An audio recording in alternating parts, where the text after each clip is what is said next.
Halo, kembali lagi bersama saya Iko Mawarija Saputra. Pada video kali ini saya akan membahas salah satu konsep paling penting di dunia jaringan, yaitu networking model. Nah, melalui networking model ini, kita bisa memahami bagaimana data bergerak dari satu perangkat ke perangkat lain, bagaimana internet bekerja, dan bagaimana komputer bisa saling berkomunikasi dengan rapi.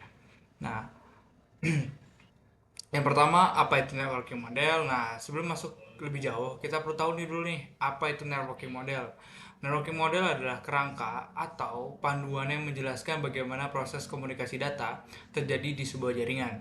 Nah, model ini membantu kita untuk mengerti langkah-langkah yang harus yang harus dilalui sebuah data melalui dari aplikasi sampai akhir dikirim melalui kabel, wifi, atau media lainnya. Nah, sederhananya, tanpa networking model, kemungkinan antar komputer akan berantakan dan tidak terintegrasi. Nah, ada dua metode yang paling terkenal yaitu dalam dunia jaringan, ada dua metode yang paling terkenal yaitu OSI model, model teoris dengan 7 layer, TCP, TCP IP model itu model praktis yang digunakan di dunia nyata, misalnya di internet ini memiliki 5 layer. Nah, di awal pembahasan ini kita akan mengenalkan keduanya secara singkat supaya kamu punya gambaran besar. Namun setelah itu fokus utama video ini saya buat akan lebih mengarah ke TCP IP model karena ini akan kita gunakan saat praktikum nanti di Kisco paket tracer. Nah, penjelasan singkat tentang OSI dan TCP terlebih dahulu nih. Nah, untuk OSI itu sendiri adalah model referensi yang memiliki 7 layer. Nah, dari application di paling atas hingga physical di paling bawah, model ini lebih cocok untuk pembelajaran dan analisis konsep jaringan nih. Nah, untuk yang awam atau untuk pembelajaran yang untuk di mahasiswa atau apa pasti lebih sering menggunakan OSI karena lebih mudah. Namun untuk di web itu lebih ke TCP IP untuk server. Nah, model TCP ini adalah model yang benar-benar digunakan dalam komunikasi terus saat ini. TCP lebih ringkas, lebih sederhana, dan lebih praktis. Semua perangkat modern, router, switch, PC server itu menggunakan TCP IP sebagai dasar komunikasinya. Nah, meskipun berbeda, kedua model ini tuh sama-sama menjelaskan hal yang sama, bagaimana data berjalan dari sebuah aplikasi hingga menjadi sinyal fisik yang dikirim di jaringan. Nah, TCP/IP 5 layer model ini, nah, mulai dari bagian yang kita akan fokus sepenuhnya pada TCP ini, khususnya versi 5 layernya, karena yang ini paling sering digunakan dalam pembelajaran dan praktik jaringan. Nah, kelima layer tersebut tuh ada yang pertama application layer, kedua transfer layer, yang ketiga network layer, yang keempat data link layer, dan yang kelima itu physical layer. Nah, yang yang pertama itu adalah application layer yang paling atas nih. Nah, application layer itu adalah bagian tempat pengguna dan aplikasi berinteraksi dengan jaringan nih. Ketika kita membuka browser, mengakses web, mengirim email atau mengambil file server, semua itu berhubung langsung dengan application layer. Nah, fungsi-fungsi penting application layer itu yang pertama itu menyediakan layanan jaringan kepada aplikasi pengguna, mengatur format data, encoding dan enkripsi, mengatur jadwalnya komunikasi aplikasi sebagai sesi login atau transfer data, dan menyediakan protokol untuk berbagai layanan internet. Nah, protokol penting di layer ini yaitu ada HTTP dan HTTPS untuk web, DNS untuk menerjemahkan nama domain menjadi IP, DHCP untuk memberikan IP otomatis, setelah itu SMTP, POP3, IMAP untuk email, VTP dan SFTP untuk transfer file, SSH dan Telnet untuk remote device, SNMP untuk monitoring perangkat. Nah, Di paket tracer aplikasi layar dapat kita lihat ketika itu VC membuka web, PC menerima IP dari DHCP server, DNS menerjemahkan domain, email kirim menggunakan SMTP. Nah, aplikasi layar ini titik awal sebelum data dimulai turun ke layer-layer yang di bawahnya. Nah, pada untuk itu saya akan mencontohkan uh, menggunakan Kisco pakai tracer. Nah, langsung kita aja buka Kisco-nya. Oke, sekarang kita udah berada di Kisco pakai tracernya. Yang pertama yang kita butuhin yaitu PC. Cukup tambahkan satu PC dan satu server. Nah, untuk apa bedanya PC dan server ini? Nah, PC dan server ini sama-sama, cuman untuk server itu sendiri dia itu eh, apa namanya memiliki komponen yang lebih bagus daripada PC itu sendiri. Dari hard disk segala macam itu lebih upgrade dan lebih bagus karena fungsionalnya lebih daripada PC itu sendiri. Nggak mungkin kan seorang server pakai PC yang lemot, kan nggak mungkin. Yang ada nggak bisa dipakai. Kita sambungkan pakai kabel otomatis. Sini, sini. Sini kita seperti biasa, kita masukin IP-nya 10, 10, 10, tik, satu.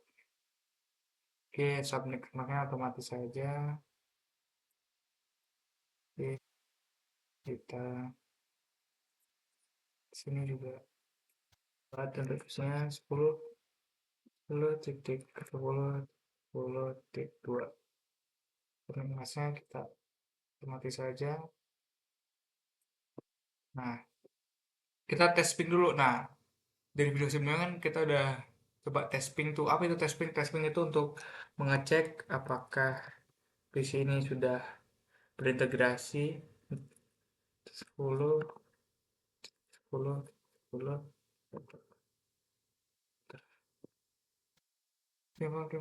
Nih, udah nih. Ini udah berhasil ya. Tes ping. Nah, tes ping udah berhasil, berarti dia sudah terintegrasi antara server dengan PC-nya. Nah, untuk itu sendiri kita untuk mengakses web itu sendiri. Nah, kita akses bagian web browsernya.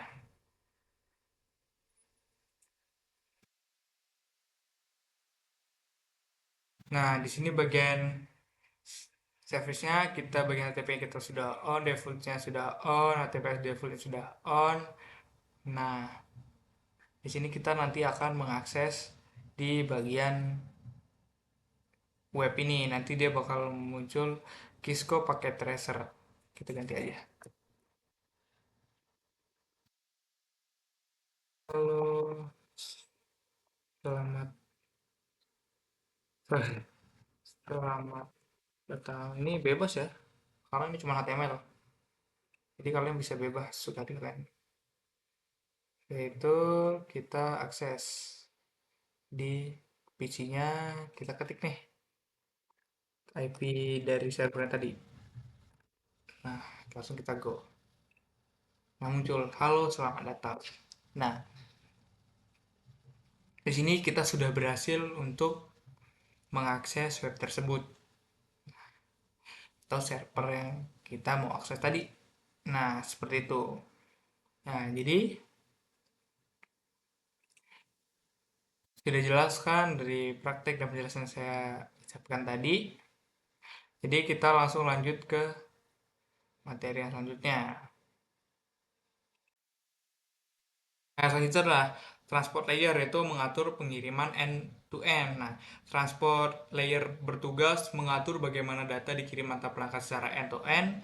Layer ini memiliki dua protokol utama, yaitu TCP Transmission Control Protocol, yaitu yang digunakan ketika kita membutuhkan membutuhkan keandalan tinggi nih. TCP memastikan data sampai dengan benar, lengkap dan berurutan. Beberapa fitur TCP itu three-way handshake, error recovery rate transmission, acknowledgement sequence number, dan flow control dan connection control.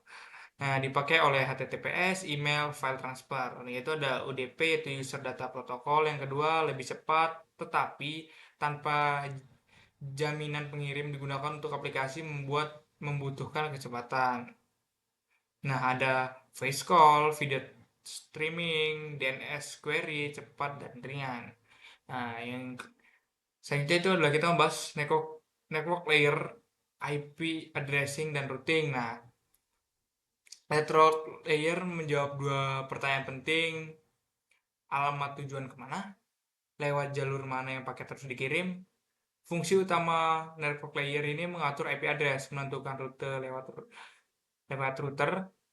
Nah, menentukan rute lewat router ini kayak misal kita menggunakan kode pos, kita mengirimkan pesan menggunakan pos, pasti kita mengirimkan lewat kode ini kan, kotak pos. Nah, kotak pos ini bakal surat yang ada di kotak pos akan diambil oleh petugasnya itu sendiri. Nah, nanti dari kotak pos ini akan diantarkan ke kantor pos. Nah, di situ akan dipilah nanti dari pesan ini akan diantarkan ke mana dan lewat jalur mana yang untuk lebih cepat. Seperti itu kurang lebihnya. Nah, selanjutnya itu ada data link layer, frame, max, address, dan switching. Ya, data link layer ini mengatur komunikasi di dalam satu jaringan lokal atau LAN. Nah, fungsi utama itu menggunakan MAC address, membentuk frame, mengatur error detection seperti CRC, membantu mempelajari MAC table. Nah, ketika kita masuk ke simulator mode di Kisco gitu, kita dapat melihat frame ini bergerak satu perangkat ke perangkat lain. Nah, untuk physical layer itu mengirim bit melalui media. Nah, di layer ini yang paling bawah, physical layer ini punya satu tujuan, yaitu mengirim bit 1 dan 0 melalui media fisik. Media fisik ini bisa berupa kabel UTP, fiber optik, sinyal radio atau Wi-Fi, gelombang cahaya. Layer ini mencakup ada 5, yaitu konektor, kabel, port, tegangan sinyal, dan frekuensi. Di paket raster ini, physical layer ini terlihat saat kita memilih jenis kabel nih. Lampu port menyala hijau atau orange, kecepatan link terlihat pada detail interface.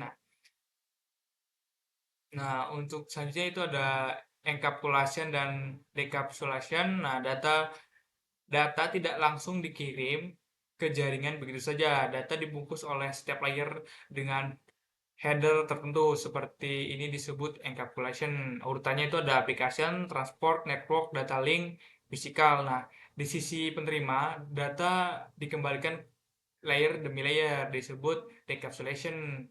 Nah, nama pesan pada tiap layer itu ada application itu data, transport itu segmen, network itu packet, data link itu frame, physical itu bit.